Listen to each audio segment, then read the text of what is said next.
City leaders now holding a news conference about the city preparedness for the heat wave. Let's listen in. OMC is working directly with the National Weather Center 24/7 to monitor the weather events and will alert residents if conditions worsen. OMC will continue to issue the weather alerts via our Notify Chicago, and we encourage everyone to download the Chicago OMC app for safety tips, weather updates, and emergency notices. When temperatures climb to extreme levels, it's important for us to check our relatives, neighbors, and especially our seniors. You can request a well-being check by downloading the Chicago Chi 311 app. Visit 311.chicago.gov or call 311 directly. However, if you are experiencing a medical emergency due to heat-related incidences, please do not hesitate and call 911. OMC is coordinating with city departments and sister agencies to ensure services and resources are available in response to the heat, including cooling centers. And these include the Department of Family Services and Service Centers, Chicago Public Libraries, Chicago Park District locations, and city colleges facilities during operational hours. You can call 311 or visit, like I said, 311chicago.gov to locate a cooling center in your area. Over the next 4 days and throughout the summer, it is important to follow these tips to beat the heat. Stay hydrated, drink plenty of water, stay inside if you don't have air conditioning, keep shades drawn and windows slightly open, keep lights off or turned off, minimize the use of your oven and stove, wear light cotton clothing, take cool baths and showers, and do not leave any of your pets in a parking vehicle even for a few minutes. It's important to check on each other. Staying connected is key. Thank you and be safe. And I'd like to introduce Mayor Brandon Johnson. Thank you, Executive Director Velez, and good morning, everyone. I'm grateful to be here with many of our city leaders, all prepared to demonstrate the full force of government over the course of these next several days. Thank you to our commissioners, public health and parks, libraries, buildings. Grateful that we have the Chicago Fire Department with us here as well. First and foremost, I just want to make sure that every Chicagoan understands the danger of this moment, and particularly when we have extreme heat. But I also want to make sure that the people of Chicago know that we have a number of resources that are available for all of Chicago. Chicago knows better than any other city in America the danger of extreme weather, particularly extreme heat. In fact, we are 1 month away from the 30-year anniversary of the 1995 heat wave, the deadliest heat wave in American history. We lost more than 700 Chicagoans. Most of them were the elderly and the poor. That tragedy is what led to the creation of this very entity, this building, this department that we are standing in today. It really challenged the city to recognize the danger of extreme heat so that we never see a tragedy like that occur again. So I'm going to let the various leaders in the department speak to their expertise about all the steps that Chicagoans need to take to be safe during the next few days. But I do want to emphasize how serious extreme heat and weather can be. I also want to take the opportunity to thank all of our city workers across all of our departments and sister agencies. Whether it's extremely hot or humid or if it's freezing and windy, our city workers always show up for the people of Chicago, and I'm so grateful that they are hardworking and demonstrate a great deal of sacrifice for the well-being of others. So I just think it's appropriate as we, celebrate these workers and how they show up for all of Chicago during some of the most extreme circumstances. Can we just give them a nice warm round of applause, though, for all of our city workers? Thank you again. So as Executive Director Velez said, over the next few days, make sure that we check in on our loved ones and our neighbors, especially our seniors and those with health conditions, individuals with disabilities. We do have cooling locations all over the city. We have street outreach workers that are available as well to connect the unhoused Chicagoans with those resources. The full force of government is here today, and we'll continue to support Chicagoans who need resources and support. We'll continue to share alerts and resources as we experience these heat warnings, so please stay informed as well as engaged. And now with that, I want to pass it to our acting commissioner for DFSS, Maura McCauley, who will talk to us more about the resources that DFSS will be deploying. Maura? Thank you.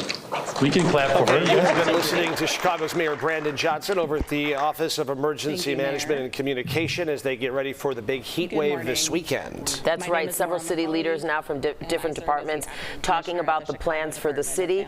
You can continue listening to this news conference on our stream, CBS News Chicago. In the meantime, we're going to get you back to regularly scheduled programming, and we'll see you back for the news at 11.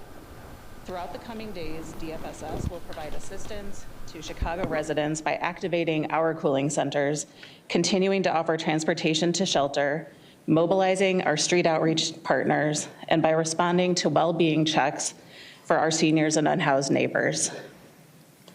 Part of the city's network of 288 facilities available for cooling includes the 6 DFSS community service centers.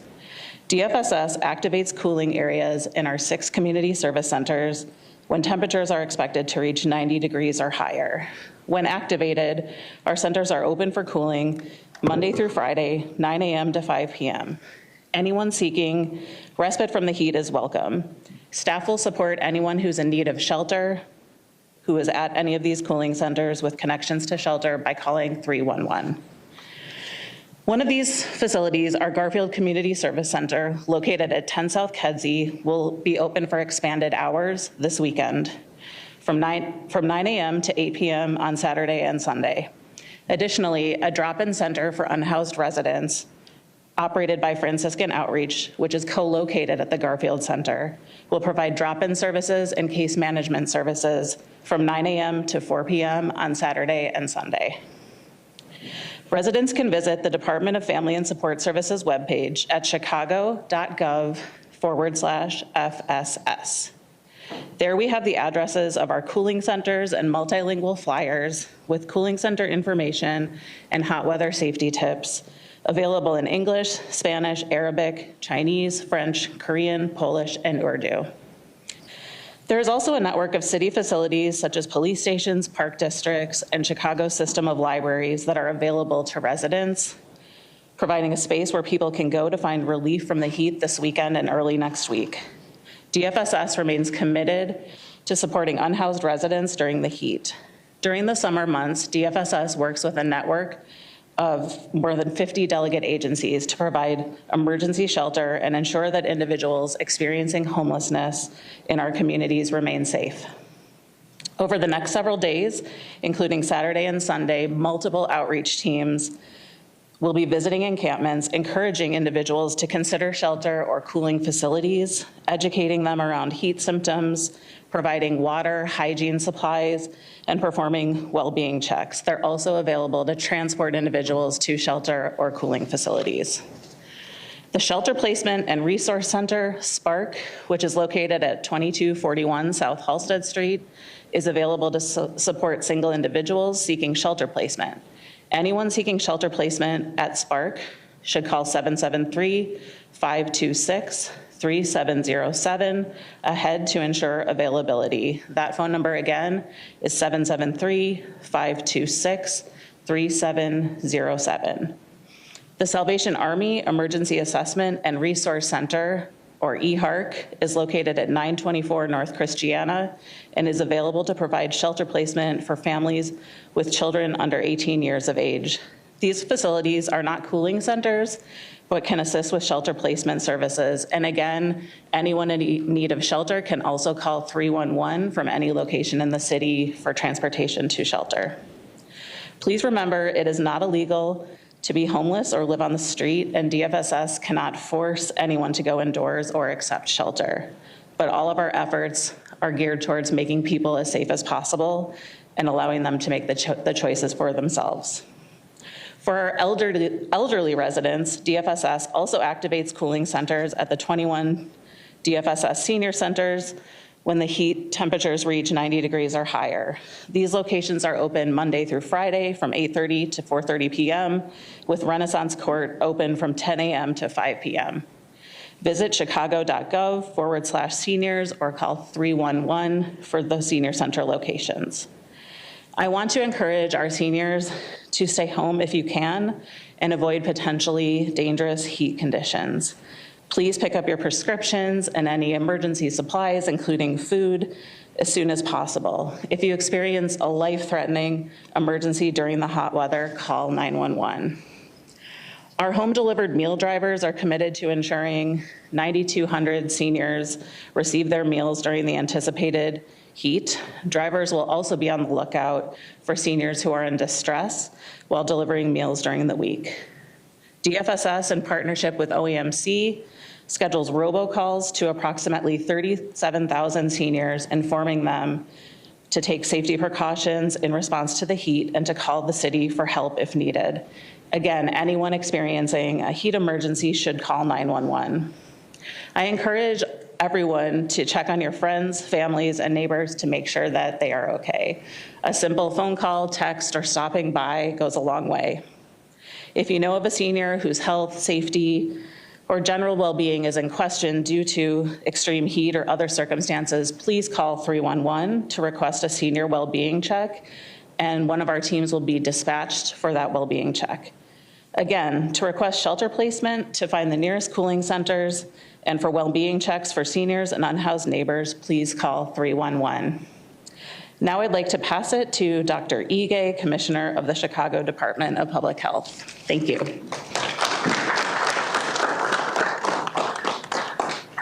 Good morning, everyone. Good morning. Good morning. I am going to be more specific. We have looked at the data from the 1995 heat wave up until last year. And we have identified a few patterns in heat-related illnesses and heat-related death that I want folks to be aware of. 2024 was the hottest year on record for Chicago. So it is serious when it is hot and humid. Heat and humidity are a dangerous combination. The mayor mentioned that in 1995 heat wave, over 700 deaths occurred.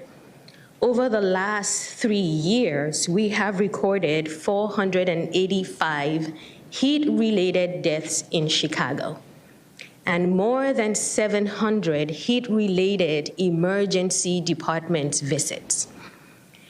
Now, who are the folks who die from heat, and who are the folks who get into emergency as a result of heat? Number one, men. We have more men dying and more men having emergency from heat-related illness than any other demographic. Number two, people who are already sick, those who already have a medical illness, you're even more vulnerable to heat. It doesn't occur at 90 degrees Fahrenheit. It starts to occur from 75 degrees Fahrenheit. Number three, those who are 65 and older. The good news is that in Chicago, 89% of Chicagoans have air conditioning. Fans do not work when it is hot and humid. Your body does not cool down. Air conditioning is the best way to cool down, but there are 11% of Chicagoans who do not have air conditioning. So what can you do? If you're outside, go indoors. But if you're indoors and do not have air conditioning, there are many cooling centers to go to. Again, remember closed windows, indoors without air conditioning can be extremely dangerous, especially for men, those who are 65 and older, and those who are already sick. Last year, only 3% of Chicagoans went to a cooling center. There are hundreds of places across the city where there's air conditioning, where people can cool down, but only 3% of people went there. Now, for those who don't want to go to a cooling center, there are a few tips to keep you cool. I will make it simple. Cool your collar. Your neck, your wrists, armpits, groin areas are the fastest ways to cool down. Ice packs in towel, apply to your neck, apply to your wrist, apply to your armpit, helps to cool you down. We will like to encourage those who don't have air conditioning to please utilize any of our many cooling centers, supermarkets, churches, public libraries. It is important to cool down. It is going to be hot. It is going to be humid. And so illnesses start to occur at around 75 degrees Fahrenheit. We also want people to be aware that there are differences geographically in Chicago because of the urban heat effect. There are 4 zip codes in the city of Chicago where we have seen more heat-related emergencies than in other locations because of the urban heat effect.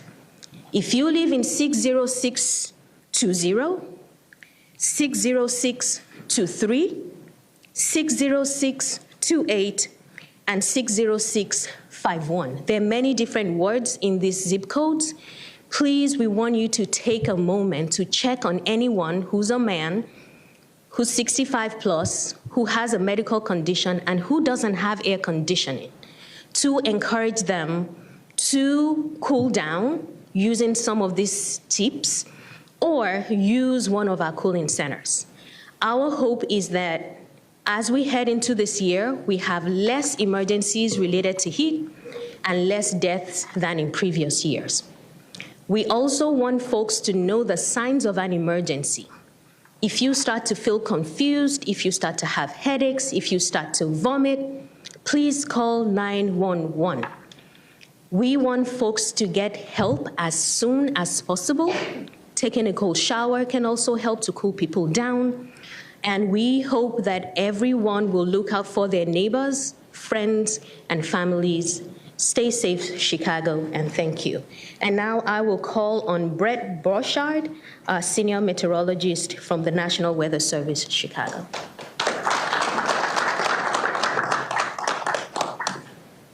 All right, good morning, everyone. Good morning. My name is Brett Borchardt. I'm a senior meteorologist with the National Weather Service. As we all know, the first heat wave of the season is upon us.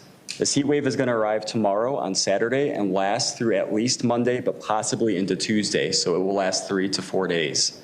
Now, over this time period, we're expecting very high temperatures in the 90s, combined with very high humidity levels. And the combination of the high temperatures and humidity will make it feel like it's in the hundreds, 100 degrees to 105 degrees. Now, when we talk about heat waves, a lot of people focus on those high temperatures and the heat index values. But the reality is there are multiple parts of a heat wave, multiple factors that make them dangerous. In this particular heat wave, there are 3 factors that we're looking at. The first factor are the overnight low temperatures. Over the next weekend and into early next week, from Saturday night through Monday night, the low temperatures are not going to fall below 75 degrees in the city of Chicago. In fact, in parts of the city where the urban heat island effect is most pronounced, that low temperature is not going to fall below 80 degrees. And when you factor in the humidity, which is going to stay the same through this whole heat wave, the heat index, what it feels like, is going to feel like it's greater than 80 degrees through the whole heat wave for more than 72 hours. And that gets into factor number 2. That's the duration of this heat wave. We're looking at 3 to 4 days of dangerous heat. And heat impacts are cumulative. You can go through 1 day of dangerous heat, usually okay, but once you get to days 2, 3, and 4, that's when it really starts to impact our bodies, especially when we can't cool off at night with those really warm and humid conditions. Now, the third factor is acclimation. It's not unusual to get a heat wave in Chicago or the Great Lakes this time of year, but this is the first heat wave of this year. The last time we saw hot and humid conditions like what we're expecting was last August. That's 10 months ago. And we're coming off a relatively cool spring where we had onshore flow off Lake Michigan. Lake Michigan is not going to stop this heat wave. It's going to be hot all the way to the lakeshore, and we haven't felt these conditions in over 10 months. So when we wake up tomorrow morning and walk outside, it's going to hit us like a wall, that humidity. So we all need to be prepared for that. So it's those three factors, not just the high temperatures, not just the humidity. It's the overnight low temperatures, it's the duration, and the fact that we're not acclimated is what's going to make this heat wave dangerous. As was previously mentioned, an extreme heat warning is in effect for Cook County and the city of Chicago. That goes in effect at 10 a.m. on Saturday morning, that's tomorrow morning, and it's in effect all the way through Monday. If it looks like the dangerous heat will extend into Tuesday, then we will extend that product as well. Now, an extreme heat warning is a product of that 1995 heat wave. That was a devastating heat wave. We worked with the city of Chicago and Cook County in order to make special criteria for the city of Chicago due to that urban heat island effect. That is why Cook County is in that extreme heat warning while surrounding areas are in a heat advisory. We continue to be in constant communication with Chicago OAMC as we are with any major weather events, and we'll continue to do so through this heat wave. Next, I'd like to introduce Commissioner Marlene Hopkins.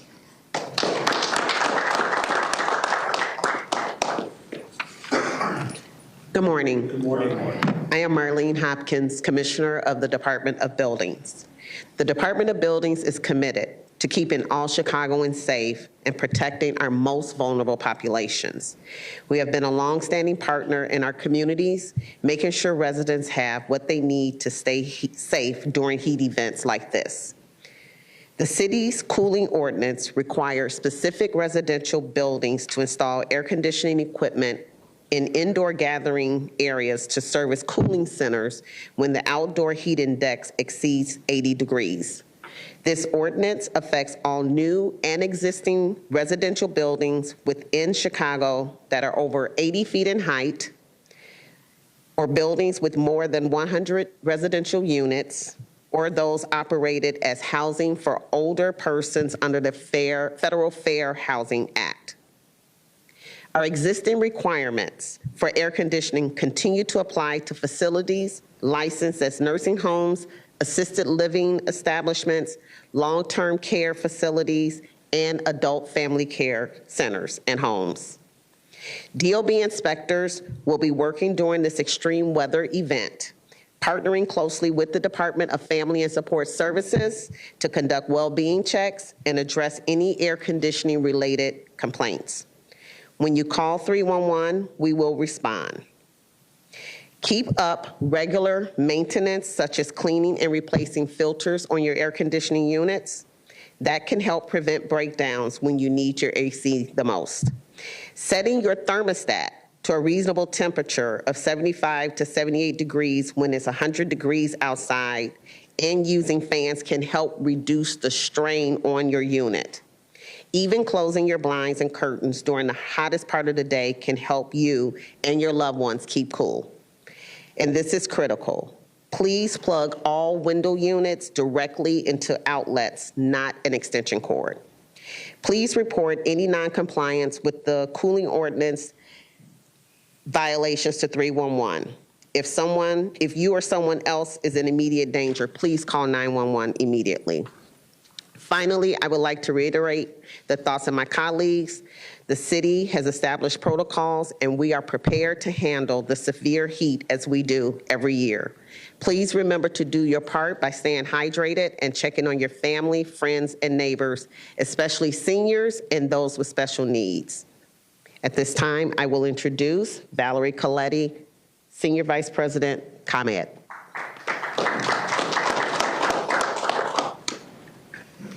Thank you, Commissioner. Good morning, everyone. Good morning.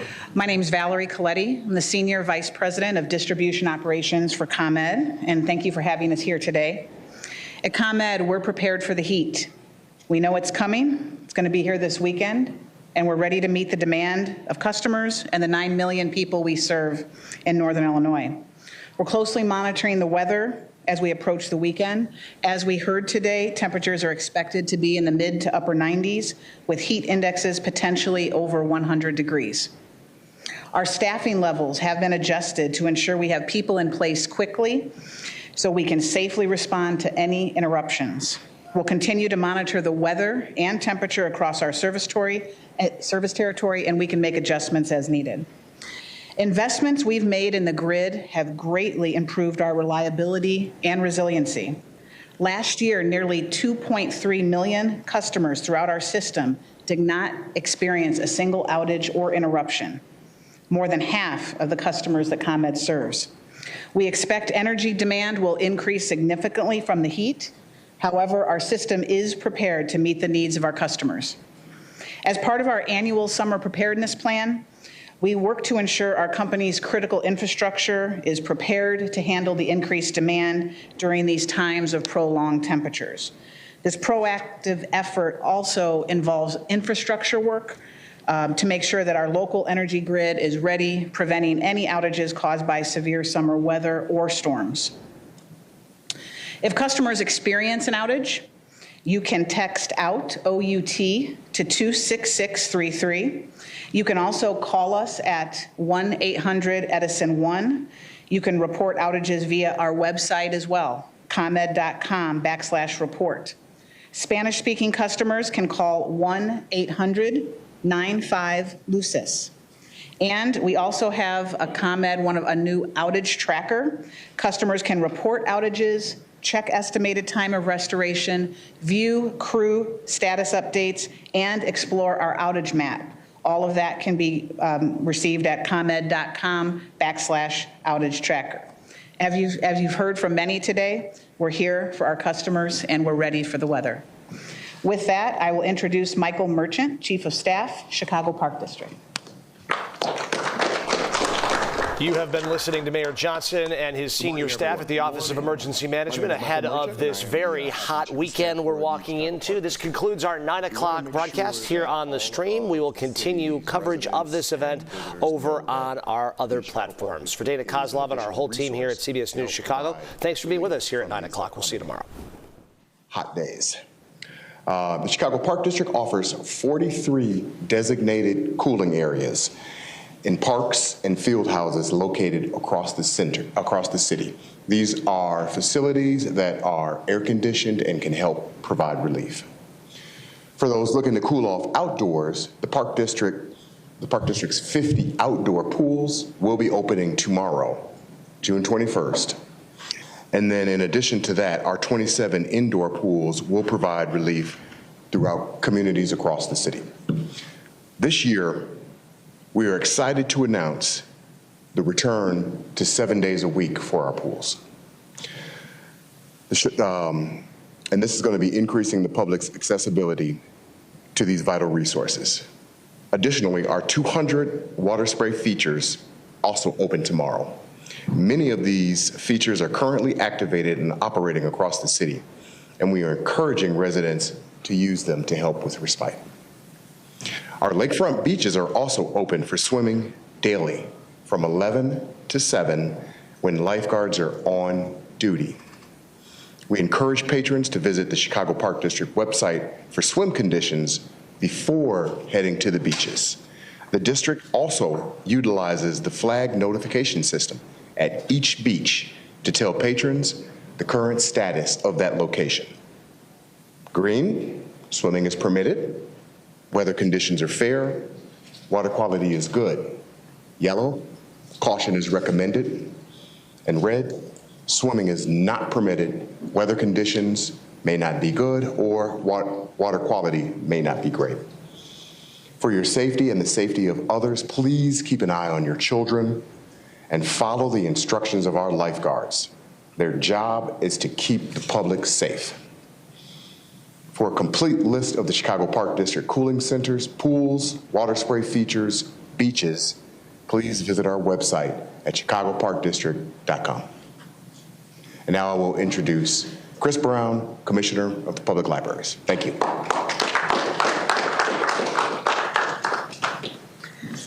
Thank you, Chief, and good morning. Good morning. Good morning. I'm Chris Brown, Chicago Public Library Commissioner. And at our city's libraries, we've long been a place of refuge in extreme weather. With 81 locations across the city, we are open, air-conditioned, and welcoming with no barriers or questions asked. And it's not just cool inside, it's connected. We offer free broadband, public computers, clean water fountains, and access to books and digital media. Whether you're a student, a senior, or just need a break from the heat, we are here for you. And Chicago Public Library is open 7 days a week. Friday and Saturday, we're open from 9 to 5, Sunday from 1 to 5. And on Monday, regional libraries are open 9 to 8 p.m. Neighborhood branches are either open 10 a.m. to 6 p.m. or 12 p.m. to 8 p.m. You can help spread the word. If you know someone who needs a safe, cool space, please bring them to the Chicago Public Library. We're open, ready, and proud to serve Chicago when it matters most. Thank you.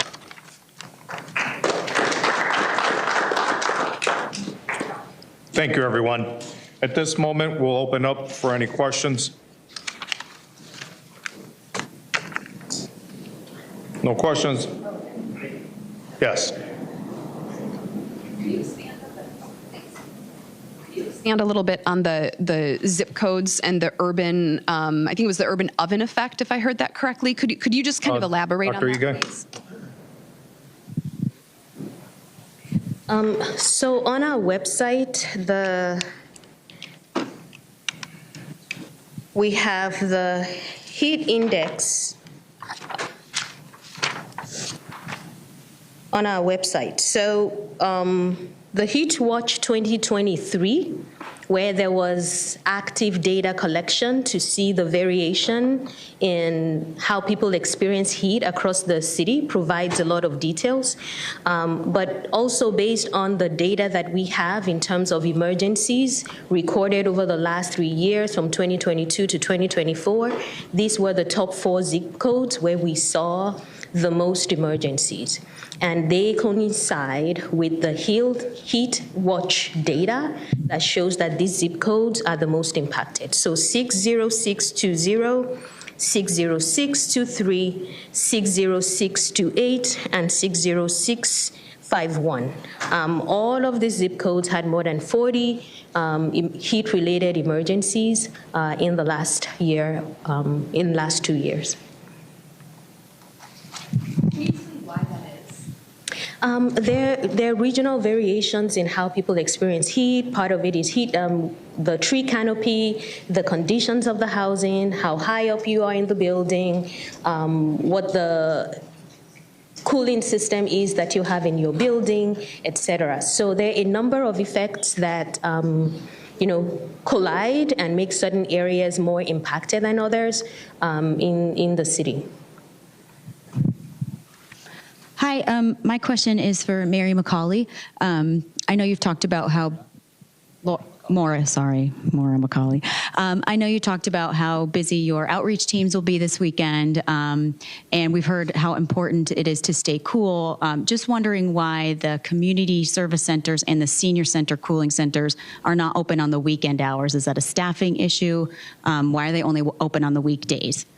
Sure. So I think, as you've heard this morning, the city has over 288 different facilities, including parks, libraries, and our service centers. So as a coordinating group, we look at the availability and what the needs are.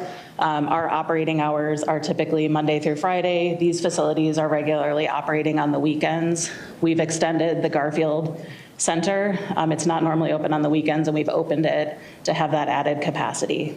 And we'll continue to monitor that and work together on what the need is over this event. Hi, thank you so much. Question for Dr. Ige.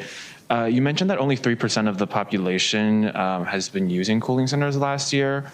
It seemed like you think that's somewhat low. Why is it only 3%? And then how does the availability of our cooling facilities compare to years past? Yes, so we worked with Elevator Chicago. We have a lot of data into why people prefer to go to certain places. What we found is that people's preferences are to go to known locations where they have a relationship. So friends, family members are the top choices. Most people don't want to go into, a public cooling center from the data that we have. But part of that is also not recognizing how dangerous heat can be, especially for the first heat wave of the year. So based off of that, we want to educate people and let them know that heat can be really dangerous. If all you have available to you is a park library or a Chicago Public Library or a Park District location, we will encourage you to use it even for a short time. And then we have also called on friends, families to check up on people so that they can be encouraged to seek support when necessary. And then finally, it is good to stay indoors, but if indoors means no air conditioning, then a cooling location may be a safer choice for those individuals. Okay, last question. Violet Miller with Chicago Sun-Times. This one for Brett. I know you mentioned, we're pretty used to seeing these sorts of heat waves. I think we've all realized that at this point. But is there anything like comparable historically, or that would be closest to this sort of event in the past that people might be able to kind of think about as they prepare, as you said? That's a great question. The last time that we had a heat wave of this magnitude was last August 2024. In fact, the humidity was even a little bit worse during that heat wave. But that would be the most comparable. Typically, we see 2 to 3 of these types of heat waves a year. It's just this is the first one of the year, and we're just not used to the heat and humidity yet, and that's what makes it so impactful. Thanks. All right, thank you, everyone. And I just want to remind everyone, please, if you need to, get on the Chicago Office of Emergency Management Communications website so we can continue to push out the weather alerts, updates, and emergency notifications. Download the app. And everybody have a wonderful day, and thank you.